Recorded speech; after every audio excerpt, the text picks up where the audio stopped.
ng dating Pangulo. At ipinagbigay alam ng pre-trial chamber ang mga reklamo laban kay Duterte. At ang panghuli, inisa-isa ang mga karapatan ng dating Pangulo sa ilan ng Rome Statute. Makakausap natin ngayon si GMA Integrated News Streamer Andy Peña Puerto III na nagulat live mula sa The Hague, Netherlands. Andy, anong latest dyan? Magandang gabi sa inyo dyan sa Pilipinas, Pia, at magandang hapon dito sa The Hague.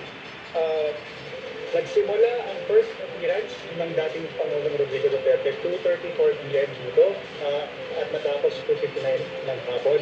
At unang na ibalita, wala po si dating Pangulong Duterte sa chamber at humarap siya sa live stream.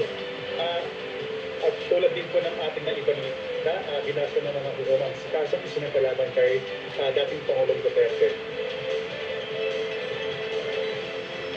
Yeah. Andy, linawin ko lamang sa mga sandaling ito dahil kanina nakita natin doon sa pre-trial na hindi na nga pinapunta ang dating Pangulo at hindi siya pinaharap ng personal dahil mahaba ang biyahe.